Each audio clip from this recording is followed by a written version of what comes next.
Hi, everyone. Welcome back to another episode of the Leadership Purpose with Dr. Robin podcast. I'm so glad you're here and you take time to listen into the podcast.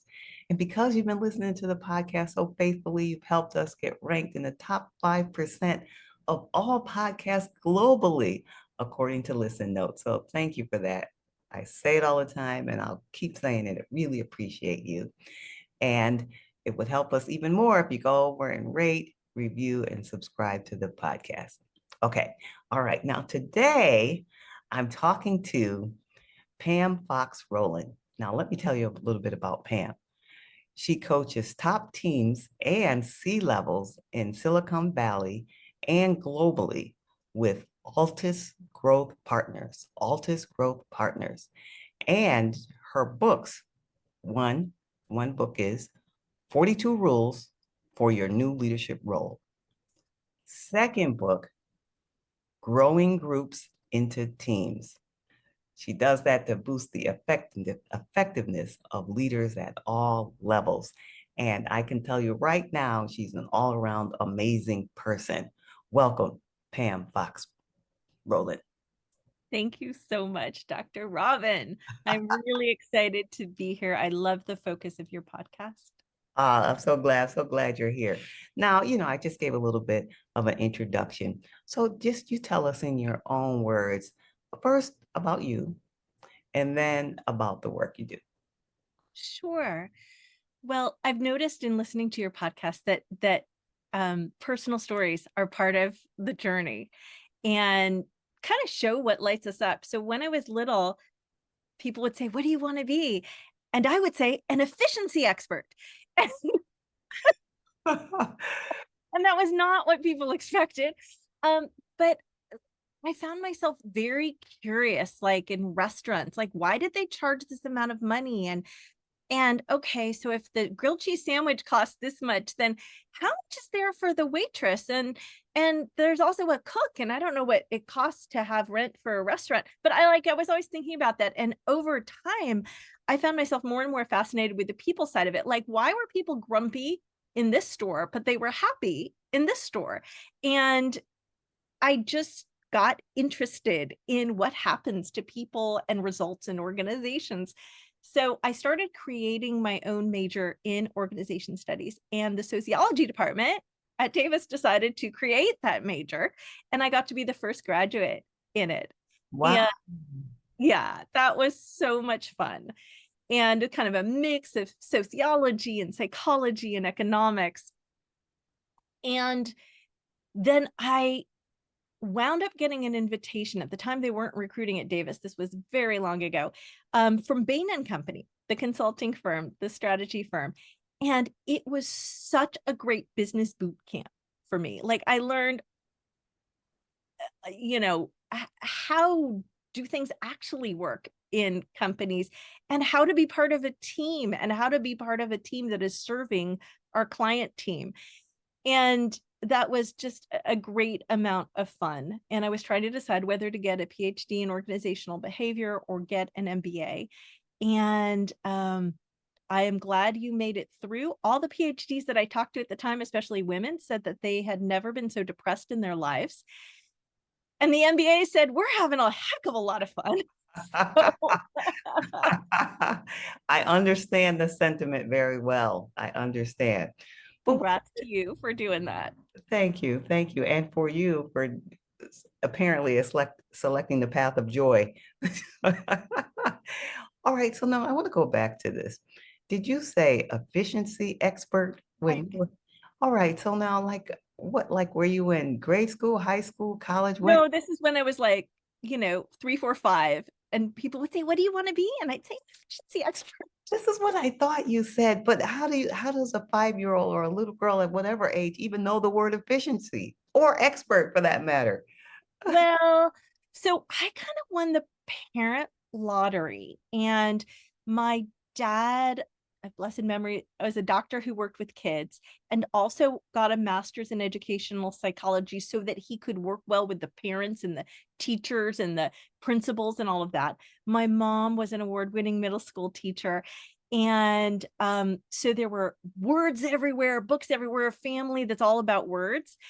And we still, when we get together with the cousins and the uncles and the aunts, we play anagrams. We're all about word games and Scrabble and all of that. So yes, there were a lot of words in our family. And if I tie that even in a little way to leadership, the branch of leadership that I'm most excited about, and my work has many roots, but in particular, what's called generative leadership, and sometimes ontological coaching. And a lot of it is about the power of language, where we get to declare what it is we want. We get to request, we get to make offers. And so it feels very authentic to my whole life. Isn't that interesting that it loops back around? It was there at an early age, and you were identifying. I'm so fascinated with that story, apparently. You were looking at in the restaurant and you just were paying attention, in addition to having the language, but very astute and still doing, it sounds like some of that now, even today. Oh, and I still do it. It's somehow like I'm having fun on a vacation and I'm like, so how's the leadership here in this restaurant, or I have food allergies to deal with. And it is fascinating to me to see that, like, the biggest impediment in getting that taken care of is the waiters are afraid of the cooks. And so they're afraid of their own kitchen. And so sometimes I wind up coaching the waiter about how to have influence with their chef so that I can make sure to actually have some food that I can eat. Wow. Do you send the waiter an invoice afterwards? No, I I'm do not. I said I give them a very good tip for taking care of me. kidding. I can understand that. I can understand that. All right. So tell us now about growing groups into teams, because I'm guessing some of this efficiency that you're very in tune to is showing up in the book. So tell us about the main idea, the main premise of the book. Absolutely.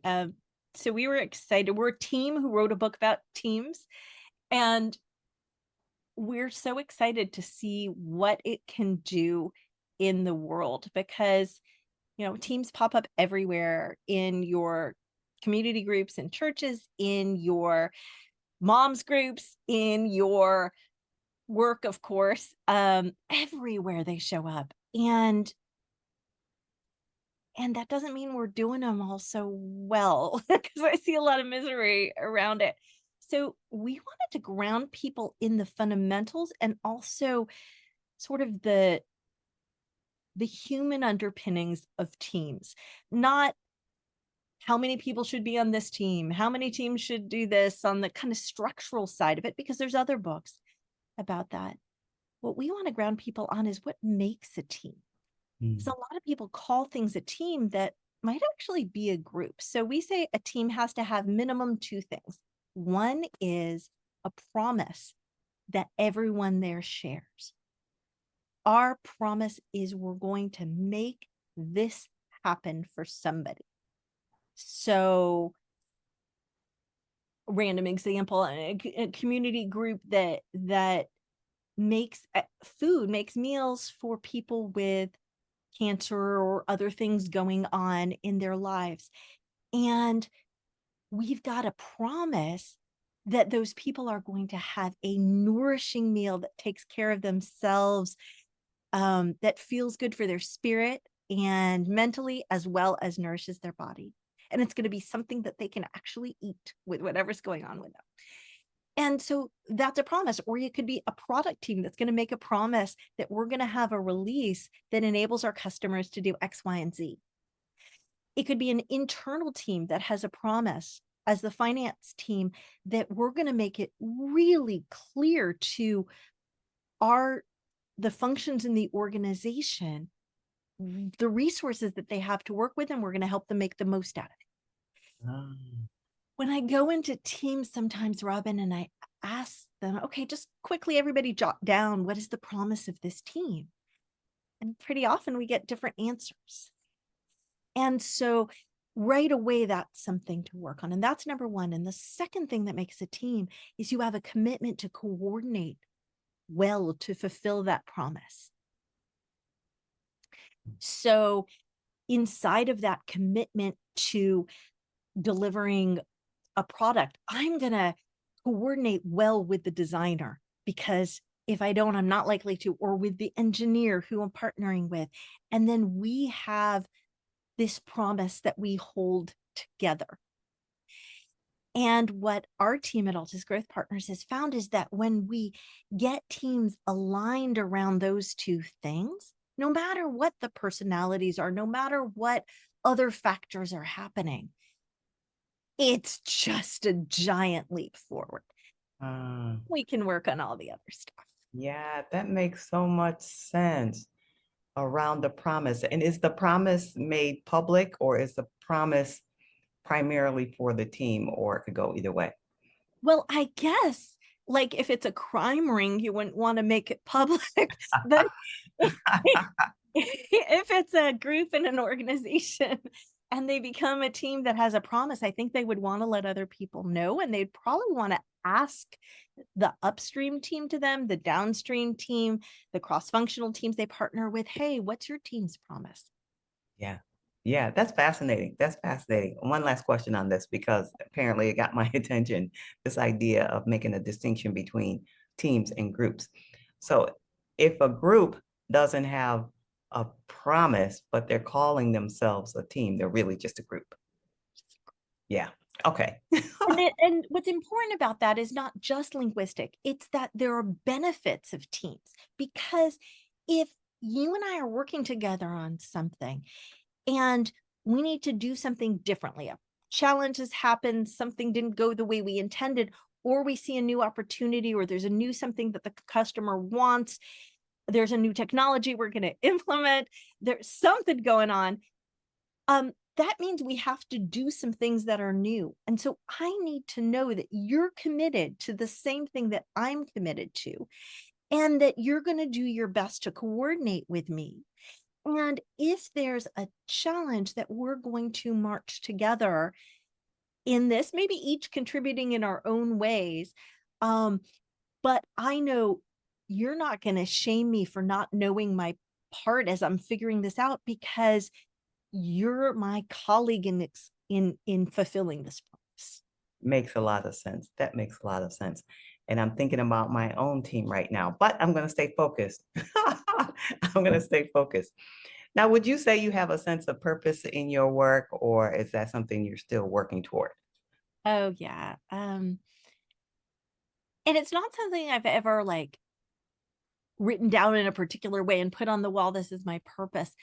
Um, in our work, and I've learned a lot from a mentor, Bob Dunham, about this, we talk about care as foundational to what human beings do. And human beings care about some things more than others. Some things bring us alive. Some things are we really want to have happen in the world, even if it's just that our family is well fed and happy, and you know, um, or we're creating this great technology, or I seem to have a care that there is healthy growth, and whether that is healthy growth about the plants in the garden or healthy growth about the neighborhood store, or healthy growth about the clients that I work with. And then we say, okay, so now how are we taking care of those cares? Mm. And it doesn't mean you have to take care of every care at every point in your life, but it's good to be aware of what is that care, which I believe is connected with purpose. Um, and then how do we take care of that? How do we fulfill that purpose? What is our choice for how to act with that right now? Yes. Now, it sounds like you have a real deep compassion for care. Now, and it's led to this purpose. Is it something that you just kind of stumbled upon, or how that happened? And then one day you realize, wow, this is very meaningful. Or was it strategic and you were looking for it and found it? Everyone's journey might be different, Robin, but for me, like, it's always been there, and especially around healthy organizations, from you know, in grade school and beyond, and just like, okay, how can we make this better? People around me laugh because I'm always asking, this is great, how can we do it better? um and yeah, it has always just been right under the surface and available for me. Yeah, yeah, that's wonderful. I asked because I'm imagining there are people who are listening who are probably in a place where they're looking for, a greater sense of meaning and purpose in their work. And so I often ask folks to share their journey because it could come in lots of different ways. For like you knew early on, you had some sense of it, even though you maybe didn't call it that, but it was a clear, strong sense of it early on. And for me, I didn't really have a clear idea. I kind of stumbled across it and then it worked out. So it's a range, but I'm thinking it'll be inspiring for whoever's listening, wherever they are in their purpose journey. Exactly. And we talked about this, but let me just hear a little more about it. What part of you is reflected in your business, would you say? So I've had the business that I've had for 25 years as Idea Shape, coaching and facilitating, and then as Altus Growth Partners this last 7 years, which is, I loved having my own business and doing this stuff. I never felt lonely in the work, whatever. But when I met this group of people, we were all doing an advanced program in organizational coaching together, and we just lit up at the idea of working with each other and bringing a mix of what we have to clients. Um, so we share a bunch of things in common, and I'm going to go back to the values that we have because it's super important for us to have those be living values with our clients and us. And they also kind of help sort people out. If this isn't their jam, then awesome, go probably be someplace else, because this is so resonant for us. And so our values are abundance. We come from abundance and generosity, and it makes it then really easy to talk with potential clients because we don't need them to say, yes, we trust that if it's not us, it's the other folks, or there's something that we say that will spark something for them and they'll pay it forward. And it's a nice way to live. Yeah, yeah, There, what we call legitimacy, which is we look for the power in every voice in the organizational system. And yes, people have different roles, but everyone is an observer and sees things. And that gives them a vantage point for having perspectives that nobody else has. And then joy doesn't mean we're happy all the time, but that we want to be in touch with our joy of being alive, of being together, of being fortunate to do this work that we get to do. And finally, responsibility, that we're all taking responsibility for the outcome that we're producing, and we coordinate with each other in a responsible way. It doesn't mean that, every email gets answered in 24 hours or whatever, but it means that we hold ourselves to not just, well, I did my part, but what was the outcome that produced for the team and the client? yeah. It sounds like a very cohesive and well-connected Yeah. team coming together around a common promise. Yeah, Yeah. In yeah. fact, the last chapter in the book is about how we function as a team, in case that's useful for anybody. Which I'm sure it will be. I'm sure it will be. All right. So now the podcast is Leadership Purpose. And you've been listening to the episodes, it's for what I call high achieving women, but high achieving women who are at a point in their careers, in their work, business, whichever it is, and they're feeling like there's something missing.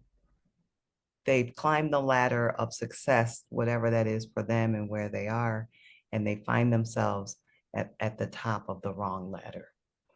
And certainly there must be more to this. And they're asking that question. So, in addition to that, my definition of high achieving, they are responsible, goal oriented, ambitious, and I say that in a positive way. I always say positive ambition. Like, yeah, Because I know there's a lot of energy around that, but let me just say ambitious in a positive way. They're good at a couple things, and people come to them in their professional lives and ask questions, whether it's related to the project or the work or not. They come to them and ask questions. In their personal lives, or family, friends, extended community, come to them, ask questions, want to pick their brain. They're the ones. And so, because they're good at a couple things and they're, success according to how everybody's viewing them, they don't always get the support. They're the ones that typically are giving support. And now they're at this place in their lives and their work where they're asking this question, there must be more to this. And so for that woman, what would you say to her based on your experience in your professional life or your personal life? Anything to speak to this idea of someone who is not just looking for, but craving and yearning more meaning and purpose, and for that to be expressed through their work. beautiful. Well, I would love to hear everyone in your audience answer that question because I'm sure I would learn a lot from each of them. Um, to me, well, I'll say that something that has made the most powerful difference along my career, and I see, I coach a lot of senior leaders, women and men, and some have this and some don't. Um, and it's a tight group of people that you are committed to each other. And I have had 3 such groups in addition to friendships, which are wonderful. And we sometimes help each other with it, but people who are explicitly, and each of these groups, like the first one went for like 7, 8 years, and then we were in touch less often. Another group, but we're still in touch, many of us on kind of a friend basis. Another group, I think we've been going for 15 years. And then I'm getting together with a group of friends from grad school that we get together every year. And I can't tell you how many years. It's been a lot of years. And each is a little bit different, but basically we know each other's work, we know each other's lives, we know each other's goals, and we are committed to each other's success and joy. If there's anything we can do, in some cases, we've been in a rhythm of getting together every month. Okay, on COVID, then sometimes we're like Zooms and all that. But to have people who know you well enough to say, I remember you had this goal. I remember accomplishing this is really important to you. How are you taking care of that now? And if there's some way I can help, let me know. And just that being witnessed, being seen for someone who has that purpose, who has something that they're aiming to accomplish, but they're not just an accomplishment. They're also a human living a life that has all sorts of parts to that story. And I have found as a coach that actually very few guys have. They have some friendships. There are a few senior leader men who have that, and there are some women who have it and some women who don't. And the women who do have that are so much more, what would the right word be?